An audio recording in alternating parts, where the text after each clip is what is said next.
Hello, everyone. Good evening. Welcome to the Fragmented Play Festival. My name is Bethany Dickens. I am one of the co-founders, co-creators of the Fragmented Festival, along with my collaborator, Carlee Coulehan from the University of Cincinnati. We're so honored and privileged that you've joined us tonight. A little bit about Fragmented Fest. We started this with an in-person staged reading in October of 2019, and basically the purpose was just to give playwrights that we were working with and admired and loved their work a platform to hear their plays read out loud by really tremendous actors, and also to bring folks together. So for instance, one thing that's cool about virtual is that we've got 27 performers over last night and tonight participating from over 10 cities across the United States. Everywhere from Columbus and Cincinnati to Orlando, Florida, where I'm at, New York, Indianapolis. So it's a really, really cool privilege for us to all get to work together and present these plays and help the playwrights take those plays to the next level as they continue with their work. A little bit about the format tonight. We have 6 different pieces from 6 different writers. In between each piece, there will be a slide that comes up with the name of the next play on it. So you have a minute or so break in between the plays. Please do leave comments in the chat. We really love and appreciate them. The actors and performers can actually see those in the studio. So it's really fun to watch those come in across the course of the evening. So feel free to just chat and comment it up. One of the not so cool, well, it's fine, but one of the interesting things about virtual, let's just say interesting, is that we can have slip-ups throughout the night in terms of sound, in terms of folks' cameras freezing, in terms of like Wi-Fi not working. Thankfully, we had like a really good show last night, but just, you know, this is live theater for the most part, and if there's anything that goes wrong, no worries. We'll keep in communication with you, and then we'll just restart the play as soon as we can. And now to kick things off, I have the really exciting honor and privilege of getting to introduce our poet for this evening, Leonard Peterson III, who is going to be reading some of his original poetry for us tonight. He is a senior at the University of Cincinnati's College Conservatory of Music, where he is an acting major. And this, apparently, he says he's early. These are some early poems, and he's never read poetry for anyone in a public forum before. So we're honored he's reading with us. And it's also completely hard to understand and conceptualize that he's a new poet, because I think, as you'll see, his work is just so compelling and his voice is so strong. And so I am thrilled to be kicking things off with him. And I hope you all enjoy the show tonight. Have fun. Thank you.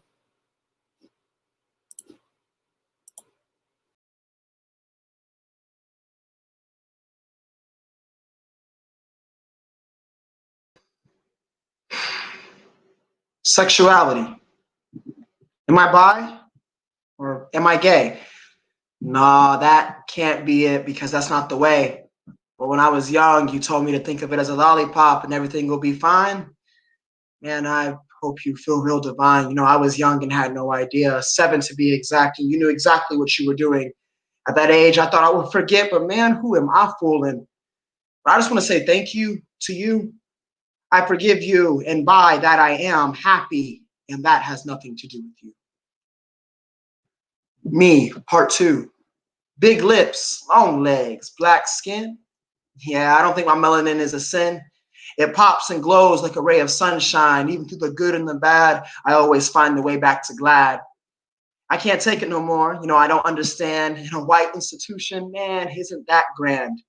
You know, I got a family here that gets me through. So I want to say thank you to you, you, and you for taking care of me away from home and loving me for me. I'll never forget. I'm tired of being taken for granted. But you know what? My vision won't be slanted. You know, I know my calling and where I'll be. I just got to make it through the trials and tribulations, and my God will show me. Mom, dad, sis, bro, just sit down and enjoy the show. I'm telling you, higher is the only way for me to go. The struggle will be over, and I want to say thank you to you, you, and you. Untitled Piece. Born in a world innocent and sweet, ignorant to the fact that the game of life is tough to beat. Years go by now, you walk and speak, figuring it out, trying to find your peak. Sad thing is, we don't all find it. So we put up the mask, take the light that was lit, roll it up and drink it down. I promise them pills gonna take you down. So take what the universe is saying to you. And soon you won't be last. You'll find your worth. Look up to the one and only because they've been with you since birth. Thank you, guys.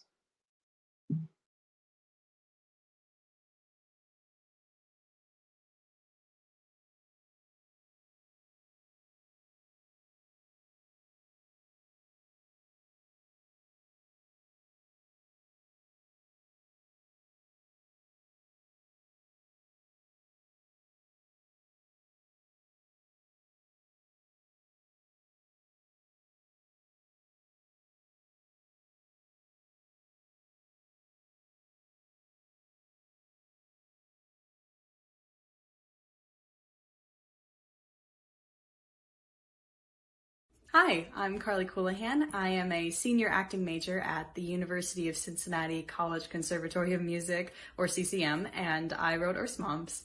I was inspired to write Earth's Moms after reading an article about a year or two ago about how two female mice were successfully able to have biological children. And I heard one of the other scenes of this longer piece aloud at the first annual Fragmented Festival, so I thought it would only be appropriate to hear what the next scene would sound like. So I hope you enjoy.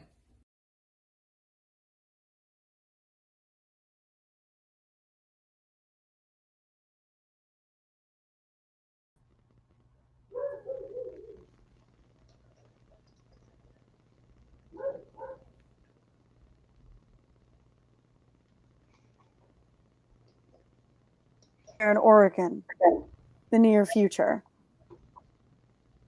Premise. Science predicts that someday we will be able to convert stem cells into sperm and eggs so that same-sex couples can have a baby both partners are biologically related to. Maybe it would go something like this. At Rise, Ava is sitting in the living room nervously. She clasps her hands together as if she's about to pray. What am I doing? She sighs heavily. Suddenly, Kate bursts through the bathroom door. She's carrying a pregnancy test. Okay. Ava jumps up. Okay. All right. Okay. I know the odds are against us. 6th try. 6th try, new treatment. First try of new treatment. Well, first try in the history of ever, really. But I'm just going to say it. Knock on wood, I feel really good about this. Yeah? Yeah. It's just a feeling. I don't know. Well, great. But hey, like always, no matter what happens. No, don't worry. I'm more I'm mentally ready for this. And if this try doesn't work, I am ready to try however many times you want. I'm so proud of you. They sit on the couch. All right. 1, 2, 3. They flip the pregnancy test over. Shit. A pause. Their reaction is unclear at this point. We're pregnant. Tears, Oh inaudible dialogue, embraces, kisses. This is the best thing that has ever happened to them. Ever. And probably ever will be. We're going to have a baby! Baby, oh my, Ava, this baby is gonna have your charm and your looks, your smile. Your hair, your eyes, your smarts. For the love of God, not my father's feet. Oh, it's going to have the smallest feet in the world, and it's going to be adorable. It'll be perfect. She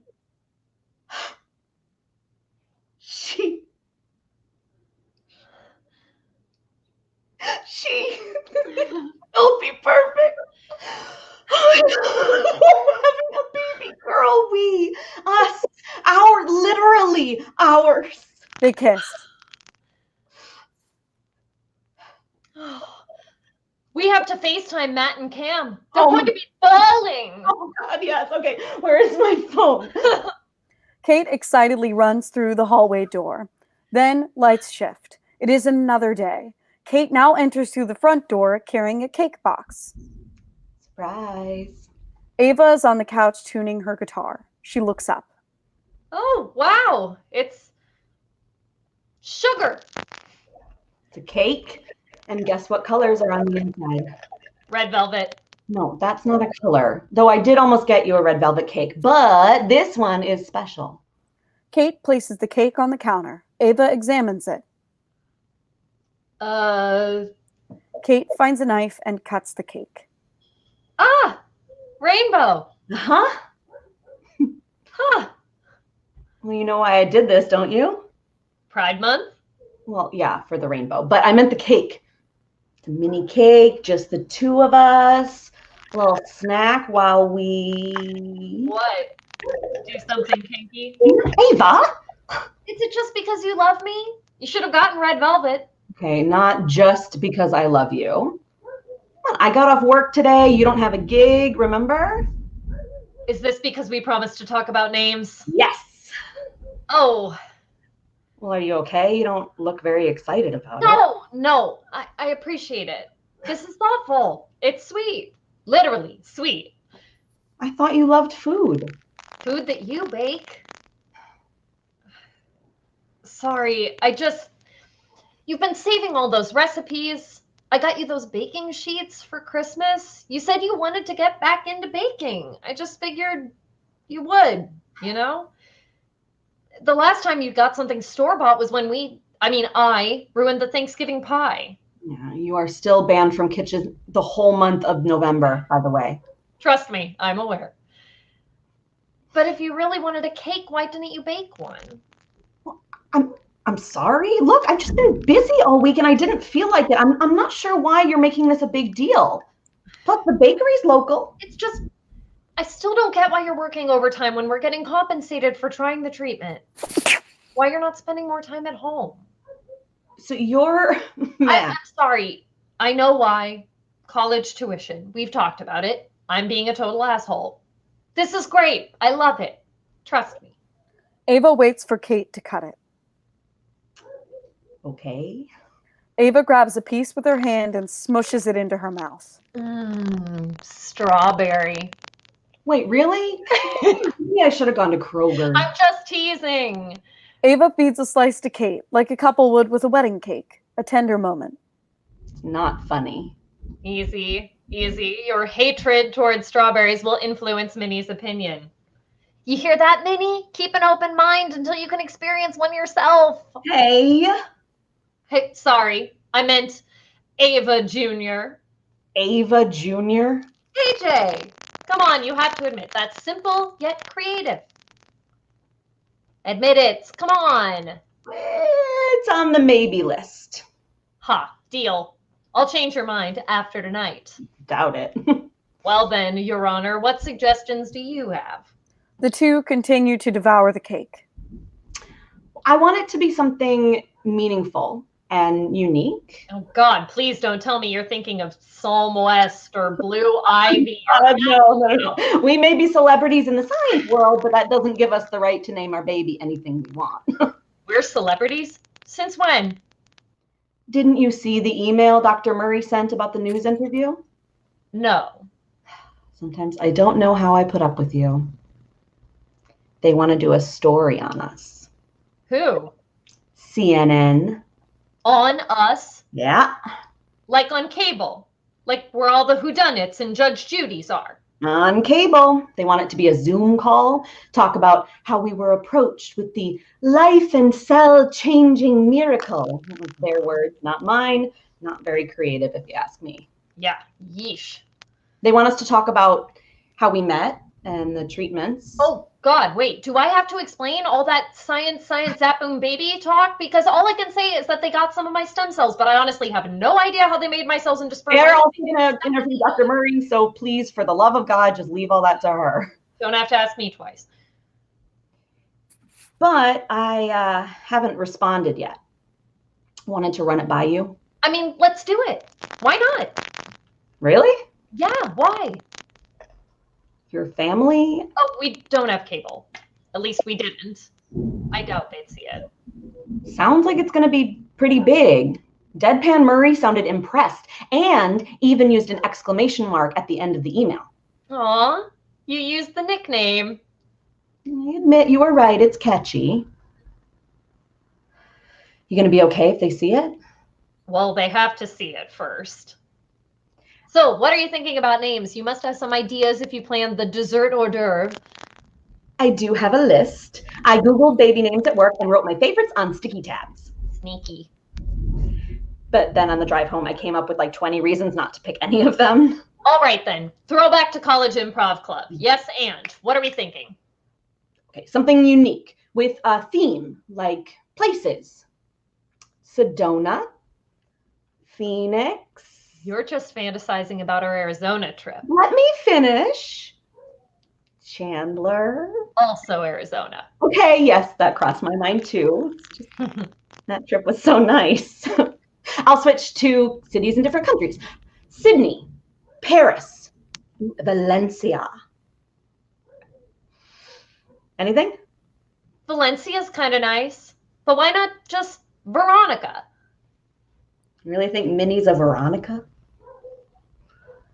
Eh. They start eating more pieces of the cake without plates. They're too busy conversing to worry about etiquette. You know, I'm kind of surprised. You have the more unique name between the two of us. I thought you'd be down for something special. Babe, I love you, but Ava's not a unique name. You're the only Ava I've ever met. How many Kates have you met? Millions. See? But you're the only one I know who spells it with a C. And besides, my freshman year roommate was also named Ava. Wait, really? She was a bitch. I'm glad you didn't meet her. Oh, if AJ's not an option, we could do Carla, and if you want a unique name, capitalize the A. Like Carlee? Ugh, no. Yeah, no, that sounded way better in my head. Carlee. No. You know, she's special. She deserves something special. Yeah, but giving her a name the other kids are going to bully her about really isn't a perk. She already has this apparent celebrity status that will keep her busy. So what do you think? What's that thing people do where they name their baby after a relative? Like, what are the rules for that? I mean, just pick a family name and give it to your baby. That's where my middle name comes from. Sarah. We could name her Sarah. I mean, if it makes you happy, middle of the maybe list. That name has an insurance policy. It's common, cute, and not the butt of a joke. I still want something more unique for our special bean. Just name her Bean. Oh, no. Oh, wait, maybe a place, but bigger in size. I swear, if you say we should name her Arizona. Oh, Lip. Venus, Mercury, hell, even star? Nope, scratch star. Oh, I see what you're doing. Venus isn't bad, but it's still weird. I take that one back too. We could call her V for short. Vivi. Vivian! You could put Vivian in the maybe pile. What else is placey and spacey? Our girl could be an astronaut. Let's see, you got Mercury, Venus, Earth. Hmm. No, I really like that one. Like, right below AJ. Really? Earth? Sounds so, I don't know, Earth. It's a place, technically. It's unique. And it's cute. Why is it cute? Well, for one thing, it's one syllable, like yours. Oh my God, stop being adorable. No one names their kid Earth, though. It's too weird. What about Eartha? Like Eartha Kitt. I need to think about that one. It's like food. Try it 100 times and then finally you'll like it. Like what I'm trying to do right now with this cake. Oh, it's not that bad. Doesn't compare to yours. Fine, I'll give you that. A beat. They continue to eat the cake. Hey, are you busy after work on Wednesday? No, I don't think so. Maybe if you sent me a list of things you'd need, we could make that cheesecake recipe you were talking about last week. I can't cook, but I'm a savvy shopper, and I promise all the dish cleaning is on me. Yeah, I'd like that. So if we decide no on Earth or Eartha, is Uranus in the running? God, stop! Kate throws food at Ava and the two tussle. End of excerpt.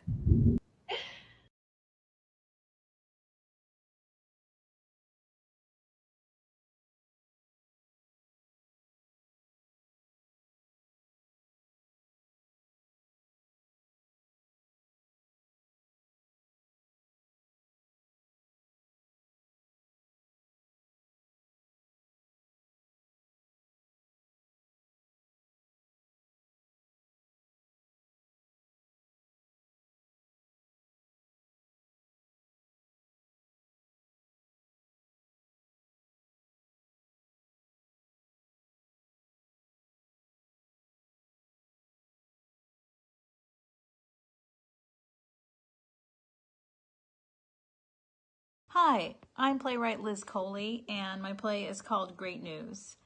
As I sit here in my sewing room making hundreds and hundreds of masks, I'm up to 799 at this point.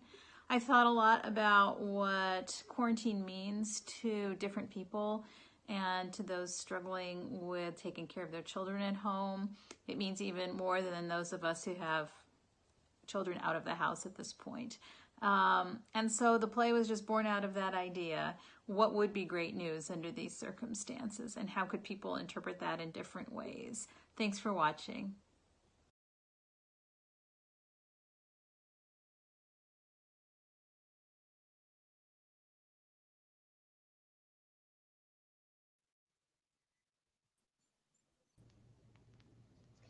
A small home, probably an apartment.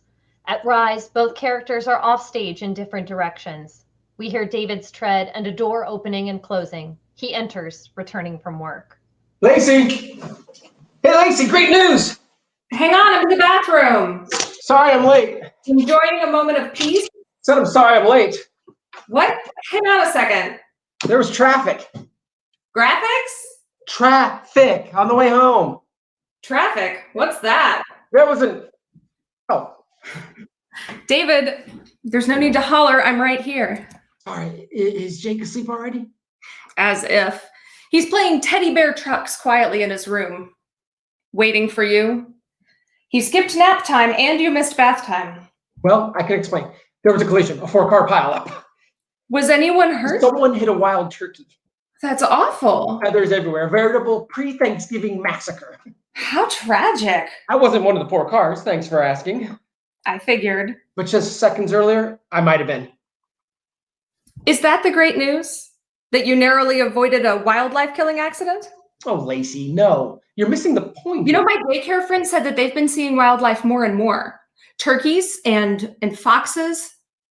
Beth said a badger, but I don't think we get those here, even in the woods. Do we? No. When did you see your daycare friends? Did you finally go out? David, of course not. We Zoom afternoon daycare with the kids 3 days a week. I'm sure I told you. I thought you were joking. Did the kids actually talk to each other? It's not what you'd call scintillating conversation, but yes, they interact for about 5 minutes. Well, they think their friends are on TV. The rest is just us moms. Oh, and Norman Betts, the Left Behind. That's not fair, Lace. I offered to watch Jake on alternate days. No, I don't want 2 of us coming and going at double the risk. It's safer this way until whenever, you know. I know, honey. They almost hug, but do that awkward thing where they realize they shouldn't until David showers off the outside world.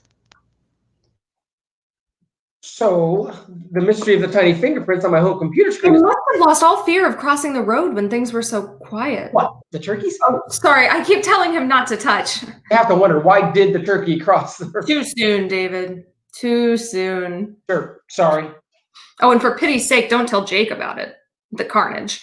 He's already 3/4 vegetarian. How does a 4-year-old become a vegetarian? How does he even know what that is? That's what happens when you go to a daycare run by millennials. Ah. But we love them. Yes, we do. And one day, they'll reopen. Sure. You think soon? God, I hope so. Meanwhile, Mommy Jakey bonding time. All the time. It's a good thing you don't need me at the store yet. Not yet, but soon, I hope.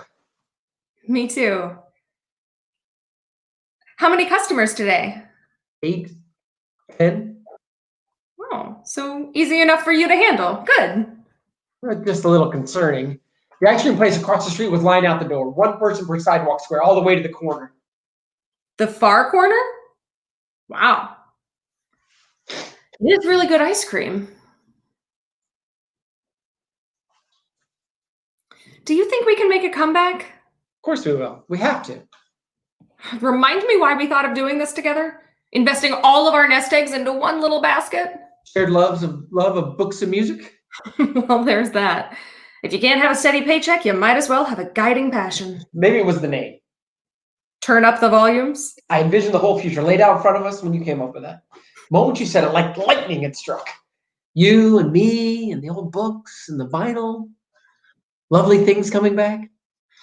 Felt like a prophecy. Did we invent hipsters? I don't know if we should claim credit, but we invented Jake. Our very, very happy accident. Who needs to be tucked into bed? Yes, ma'am. Man, if only I'd said Netflix in my prophetic moment. Imagine. Yes. I'm imagining. Oh, hey, so guess what I saw in the alley behind the shop? What were you doing in the alley? Taking out the trash before I came home. Go on, guess. A homeless person. No, something good. A large sack of money that fell off an armored truck? No, not that good. Rats. Just tell me. Yes. What? You just got it. I don't get it. Yes, you do. You just said... Look, what did you see in the alley, David, when you were taking out the trash? Rats. One rat. A big, healthy, fat rat. In our alley? Right there, up on its haunches, on top of the dumpster, waffling his nose at me. That's your great news. Well, yes. You're on permanent trash duty from now on, Buster. Don't you see? He wasn't ragged and starving. He was finding trash to eat, which means the restaurants are operating more like normal. Normal-ish. A fat rat is your harbinger of normality? And I forgot to say there was traffic even before the accident. We were almost bumper to bumper again. Great news. It is, in its way. Will you grant me the half full glass? Sure. But wasn't it nice for a while? Driving on empty roads? Jake asleep in the back? We were single-handedly bringing back the Sunday afternoon drive. A slower way of life. Pajamas till noon. Montessori preschool in the family room. Home cooking every night. I love that. Me too. I guess that makes me old-fashioned. Now we've reopened the store. It rather feels like it was all a dream. It was like a happy flying dream, above and apart from everyone else. Or like living on our own little island, just the three of us. I loved our island. If it weren't for needing an income to pay rent on this island, I'd still be here with you and Jake in our pajamas all the way. We have to get real. Why are you pulling me down to earth, David? You know we couldn't go on that way indefinitely, and we do have this other dream. We do. And I support you 100%, but... What? I taught Jake the whole alphabet in 3 months. That's awesome. We can put him in charge of reshelling. And he can count up to 20 and add 1 to any number. Genius. Maybe instead of preschool, he can be our accountant. Exactly. So maybe we could watch him at the store. Are you serious? Maybe. No, we can't. He's too active and he knows how to open doors. He could disappear in a flash on a very busy street. Honey, there's no way we could be that vigilant or keep him entertained and take care of our customers. All those customers. I still have faith. Don't you? I don't. You don't? I mean, I don't want to give Jakey back to the millennials. I want to keep him. Honey, we only lend him to them for a few hours a day. Yes, his waking hours. You're serious? I'm serious. What about our plans? Believe me, I didn't plan to feel this way. I planned to feel burdened and put upon and just itchy to get back to the books and the vinyl and the customers. And me? That's not fair. I had you during the shutdown. You had me. And I mean, since you've gone back to the shop, We've what? We keep in touch. We keep in text, I mean. We've always done it together.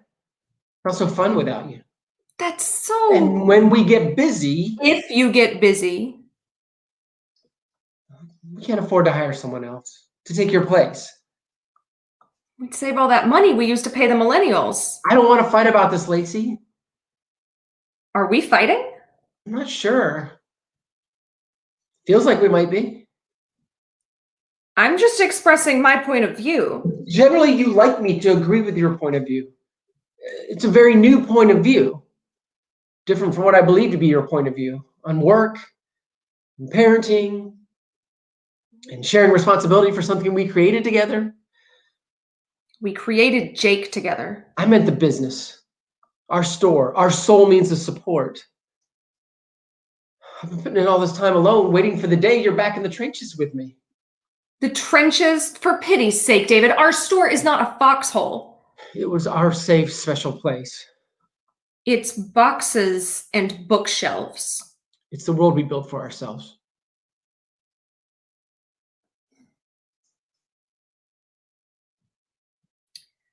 Rats and traffic. That's your great news? Forgive my excitement. I thought the end was in sight. End of play.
Hello, my name is Jason Pavlovich, and I'm a senior this year in CCM acting.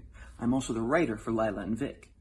Now, my main objective when I was writing this piece was to be able to convey a wider world that these characters live in while still maintaining the intimacy that this scene has.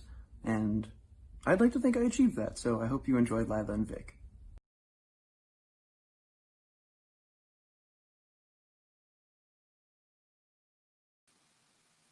Lyla and Vic by Jason Pavlovich.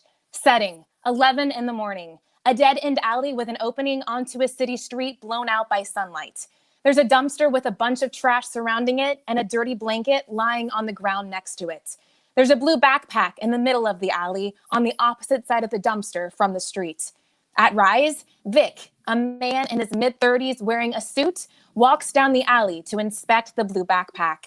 Hiding on the opposite side of the dumpster is Lyla, an 18-year-old woman with a pocket knife.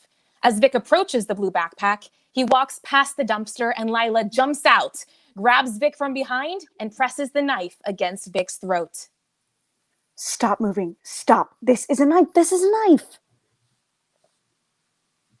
I'm going to take your gun. Don't move. Got it. Lyla lets go of Vic and takes his gun out of the holster, looks at it, then throws it next to the backpack. Where's the car? Out on the street. Where? By the cafe. Is anyone still there? Carlos is on his way back to the car, and another guy is keeping the engine running. You have your radio on you? It's on my hip. Vic, how's it looking back there? I'm going to take that out. Do not move. Got it. Vic. Lyla puts the radio in front of Vic's face. Please. I'll be back in a few minutes. She's not here. Nothing important in the bag. I'm asking a homeless guy back here if he's seen her. Well, has he? I'm working on it. You need some help? No, I've got it, Carlos. Just give me 5 minutes. All right. Well, we're ready whenever you are. Thanks, Carlos. Lyla releases the button. Lyla, Carlos is probably going to come check on me. I know. So what's the play here? I don't know.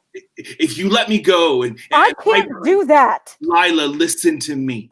If you let me go, sit behind the dumpster here with your legs sticking out, we can make it look like I'm talking to a homeless man. No, please. If he sees you with a knife at my neck, you give him no reason to take you back to Thomas alive. He will kill you. Lyla, come on! Okay. Sit there. Keep your legs out where I can see them. Shoes. Lyla rips her shoes and a sock off and hides them next to her. Vic kicks the backpack next to Lyla so it's hidden from view. He sees the gun and picks it up. No. Shh. Give me the radio. Do it. Lyla tosses him the radio. Vic holds it. Is he still there? No. Vic looks up toward the street. Then a silhouette of a man, Carlos, peeks out from the street down the alley. No. A girl with yellow shoes yellow shirt and red shoes. Vic turns back to the silhouette and waves. Carlos waves back and walks away. It's best if we stay like this in case he comes back. I hate you, Vic. I know. Did you get Brady? No. We almost had him, but we lost him at the square. Good. You taking me back to Thomas? I have to. You don't. I do. You don't. Well, he's the only one that can make this Luis situation go away. I don't care. Thomas will keep Carlos in check. Do you seriously believe that? I do. If you cared about me, you would let me go. I can't do that, Lyla. Lyla points her knife at Vic. You used to be so timid. Yeah, well, blame Luis for the change. I don't blame you for anything. Then let me go! Keep your voice down. Look, Thomas knows he screwed up. He wants to apologize to you and to Brady. I'm not going back. He loves both of you. No, he doesn't. Lyla, if you were ever my friend, you would come with me right now. Lyla runs at him, pinning him against the wall with her knife to his neck. I hate you. Lyla, I am trying to keep you alive. Please just get them away from the car. I can't. You can. Even if you took the car, you wouldn't be able to get out of the city. I could. Lyla, I'm going to tell them you're back here. Vic raises the radio to Lyla's line of sight.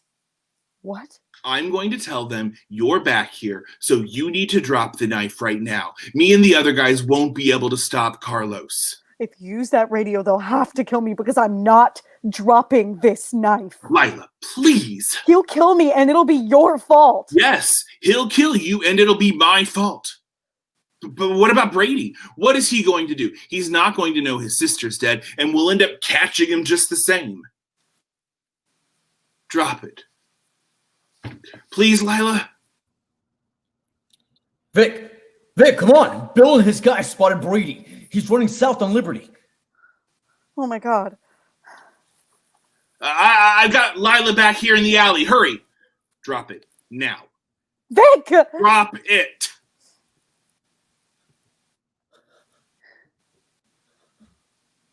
What the fuck? Lyla thrusts the knife into Vic's neck.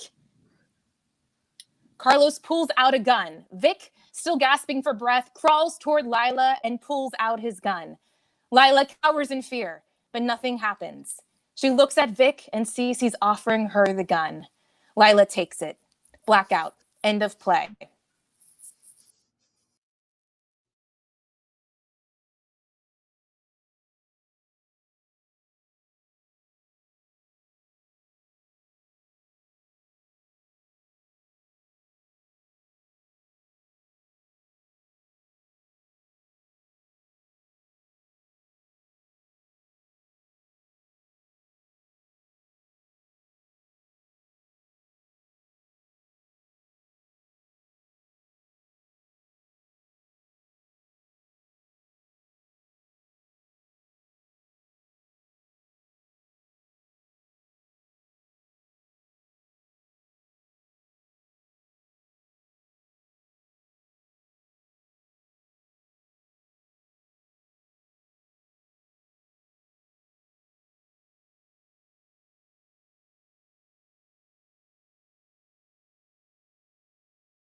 Hi.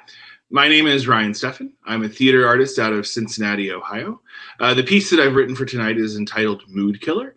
I wrote this piece because there was a call for scripts by the Impulse Project out of Central Florida with the prompt, if these walls could talk, and the setting needed to be in a bedroom.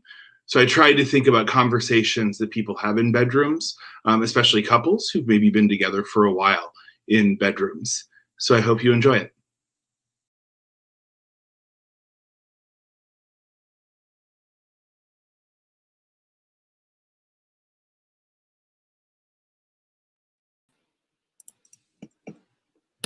Mood Killer by Ryan Steffen.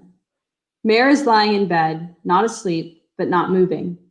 Off stage, a toilet flushes. After a moment, Rob enters carrying his phone and quietly makes his way back to bed. He plugs it back in. Then he tries, maybe too hard, to not wake Mayor as he slides into bed and delicately drapes the blanket around himself.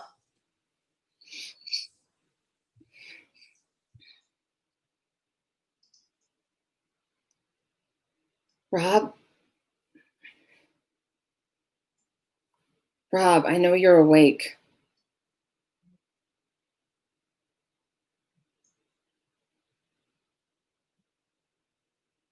Rob.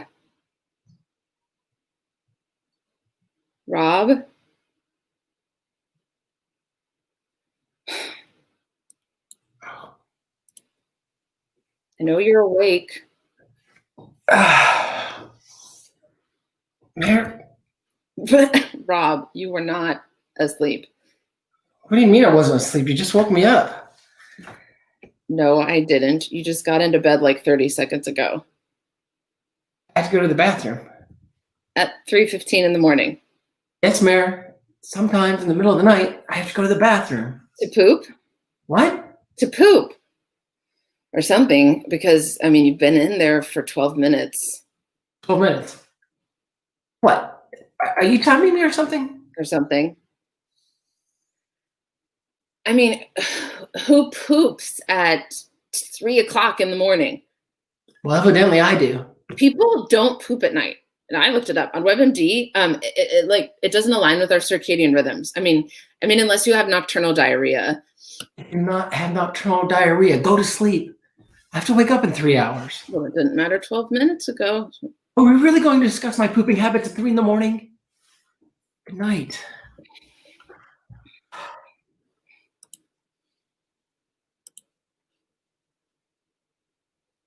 Rob.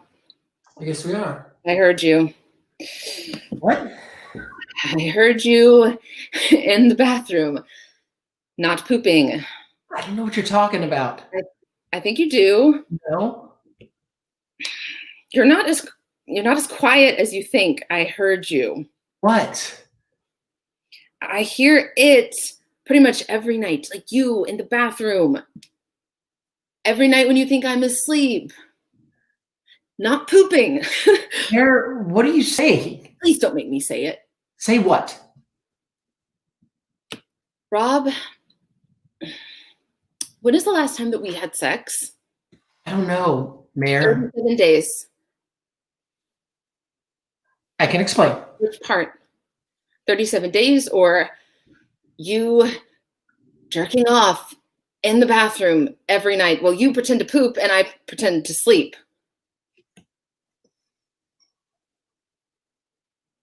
Nothing? Okay. Is it me? No. Am I not spending enough time with you? No. Not recognizing how hard you work to provide for us? God, no. Not buying you enough of thoughtful... No, none of those things. God, I'm so embarrassed. It's not you. It's me. Oh, whoa. Flashback to 7th grade. Mayor, this isn't middle school. I'm not breaking up with you. I'm telling you that this is about me and not about you. But this is about me. Like, specifically, you not wanting to have sex with me. Mayor, what do you want from me? Well, for starters, Rob, how about getting off with me in the bedroom instead of with the phone in the bathroom? Oh my God, I do not want to talk about this right now. Too late. I mean, we're talking about it. Not now, not tonight.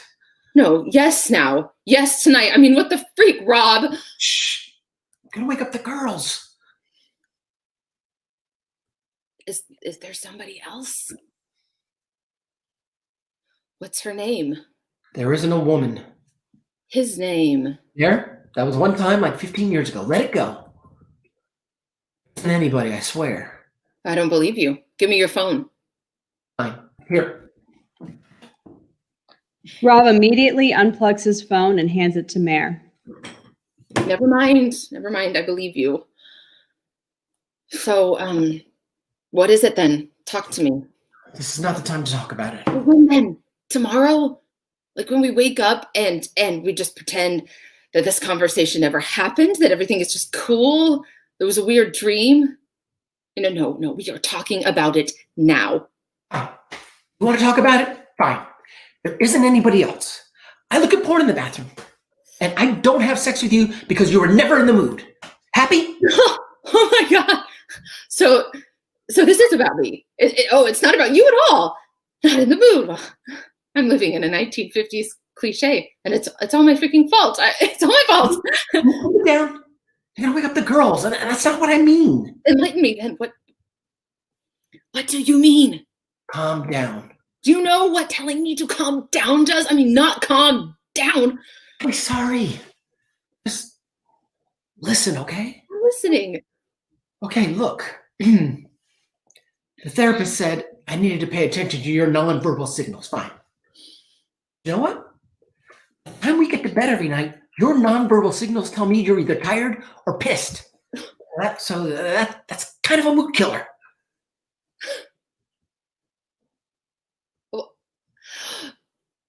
Do you know why I'm so tired? We have 2 toddlers, Rob, that I stay home and raise by myself while you go to work. And do you know why I'm pissed off? Because we've been going to therapy for 8 months. And nothing has changed. Nothing. You're still at the center of your own freaking universe, and you think that touching me on the shoulder seconds before I fall asleep is it's gonna get me in the mood. Well, it doesn't work like that. And I'm pissed because I spend all day, every day talking to 3-year-olds, and when you get home, you just play around on your phone all night while I try every stupid trick in that love language is supposed to turn our marriage around. I mean, none of it works. Words, gift, touch, you name it. I've tried it.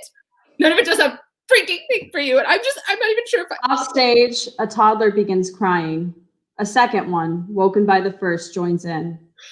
I told you to be quiet. Now look.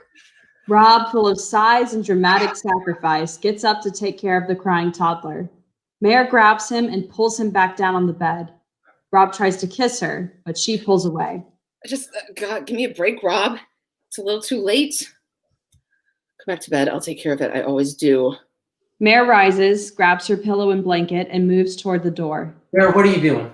I'm taking care of the girls and sleeping on the couch. I don't think I can sleep in here right now. I'm not really in the mood. Mare exits the room. Rob stands and follows to the door. Mare, come back here. Come on, let's talk.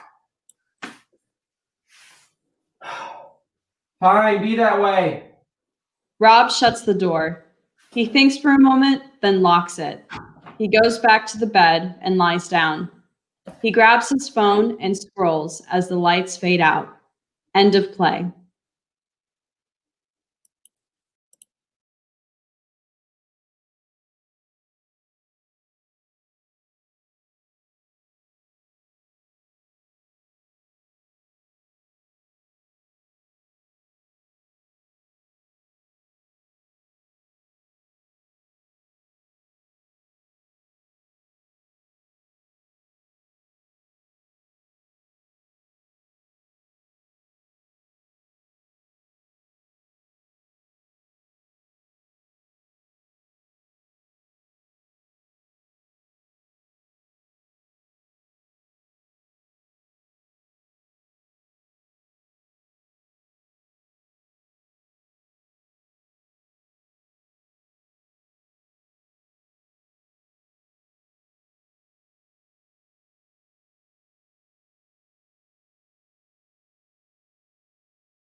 My name is Zoe Peterson, and I'm a sophomore at the University of Cincinnati's College Conservatory of Music, getting a BFA in acting and a certification in screenwriting.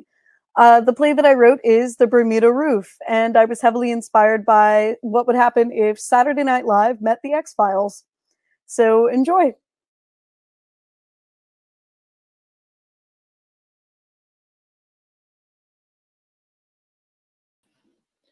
The Bermuda Roof by Zoe Peterson.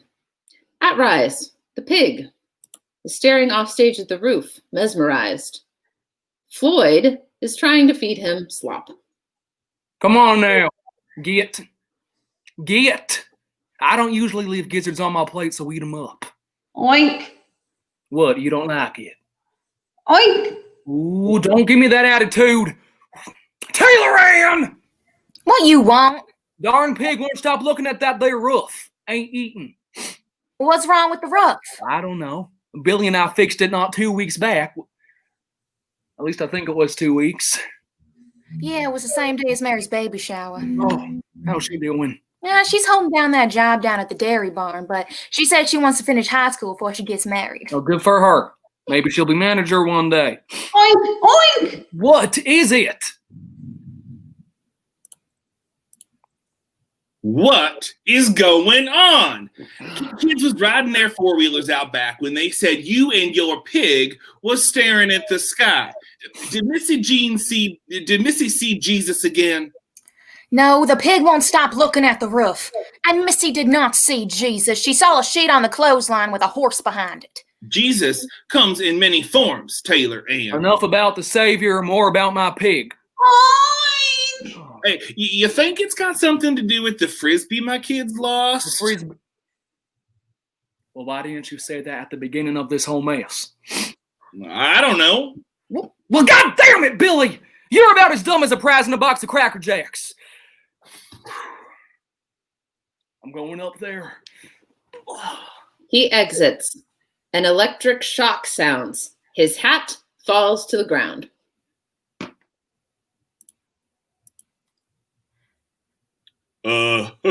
What? His John Deere hat. Why, he's worn that every day since our wedding. Even when he showers. Oh, Lord. What on earth was that noise? Josephine! My Lord. What's wrong with that pig? Oink. Oh, there's always something wrong with him. Charlotte would never spend a whib for that sack of ham. Somebody should go check on Floyd. Hey, send one of the kids. What? Why not? We got 8 of them. Esther!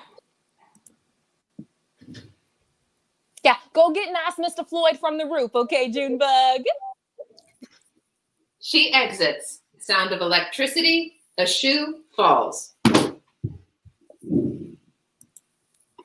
Well, she was my least favorite. Yeah, she was everybody's least favorite. You know, that reminds me. I gotta go give mine some food before they start hollering. Call me if any more crazy shit starts happening, okay? Crazier than this? Don't you get sharp with me, Billy, unless you're sleeping in a sack of hay. This whole mess just seems off, don't it? Yeah, it don't seem right with people disappearing and everything. You don't think? Oh, God. What are you going to go on about? Oh, I think you know. No, I do not. It is that new world order. Them lizard people, that's what's happening. Not this again? How many times do I have to tell you that there is no new world order? No Bigfoot, and certainly no Bermuda Triangle. But what about the moon landing? What do you take me for? I ain't no child. Of course the moon landing was fake. Oh, you was scaring me an awful bit. Anything new? Anything new? Billy thinks the new world order. Billy thinks the new world order done took your husband. Oh, that's ridiculous. Oh, I told him. Everybody knows it's the mole people that are the real threat. Attack from below, remain upon high. Taylor Ann, you have a degree in history, and you know there ain't no such thing as mole people or the New World Order. You know, I'm starting to let go of that New World idea. I think it was aliens. Aliens? No, just no. Yes, like what happened in Hopkinsville. Them funny little gray men take the people up on their doodad and they bend them over and then they, you know. No. We still got 7 children who can hear you. Wait, didn't that happen all the way in Roswell? Yes, and you know how our signals take a real long time to reach them. Yeah, they do that here too. You know, Lynchfield just heard about the civil rights movement. No. They knew, Taylor Ann. They knew. Well, who knows what year those aliens are on? Perhaps they just now saw MASH. Well, I gotta go check it out now. She runs up the roof. Electric sound. Her curlers drop. Josephine, you tell me that ain't caused by a funky green man. And with everything going on with illegal aliens, it all makes sense. Honey, get the conspiracy board and go to the general store. We need more red yarn. Now, don't be like that. There's no aliens like there was over in Hopkinsville or all the way down in Roswell. This can be explained using science. When you all fixed the roof, you never finished readjusting the satellite dish. These idiots are walking on up to that roof to the other side where the dish is, getting shocked till they're unconscious and falling off the roof, jumping out of their hats. I'm going to go to Missy's 2 doors down to call an ambulance. Don't do nothing stupid till I get back. You just can't handle the facts, Josephine. I'll prove it to you. He exits. There's an electric shock and his hat drops. 2 aliens enter. Bork, did you get it? Gleek snack, I got everything. We're so going to win Lord Bergeron's America's Funniest Home Video Showcase of Dumb Humans. We need to abbreviate that. Take note. Do you think we could outdo Kick to the Male Human's Testicular Region? If only, my compatriot. That man has earned the title of Earth's leader. All hail Tom Bergeron, our leader. Ah, wait. Shh, she's back. Get down. Hello? Ah, Billy, what did I say? Lork, what do we do? I mean, we could probe her. There's more to life than probing. Well, I don't know about that.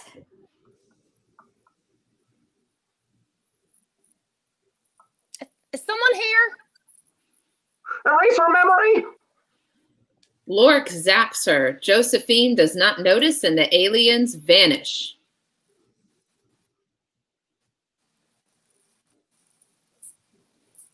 Ah, you dumb pig. Get on over here. So The pig follows. Completely normal now. Blackout. End of play.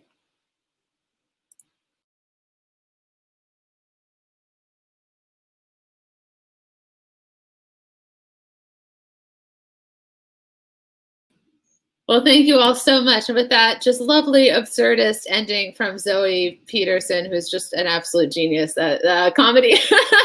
That is our final play of Fragmented Festival for this year. Thank you all so much for joining us. We appreciate all the comments. We've seen them. We've been watching them. And thanks to all of the artists who have worked so hard to put all of this together. It truly was a collaborative group effort, and we were so delighted to be a part of it. Unfortunately, we can't get everyone in the streaming studio for a bow, so I'm just going to say the names of all the artists who participated both last night and tonight. John Collins, Sierra Coachman, Nicole Amaro, Jenny Millay, Emily Lupfer, Casey May, Emily Grimm, Robin Ray Stipe, James Blaisdell, Kate Murray, Christina Steinmetz, RJ Silva, Leonard Peterson III, Christy Griffith, Stephen Woosley, Colleen Dunn, Elena Scaringe-Peen, Nick Stelter, Pablo Javier Lorenzo, Zoe Peterson, Jason Pavlovich, Ryan Steffen, Juliana Weiss Palacios, and Alyssa Hargraves. And I'm Bethany Dickens, and for myself and my co-founder of Fragmented Fest, Carlee Coulehan, we wish you all a very good night. Take care. Keep making theater. Good night.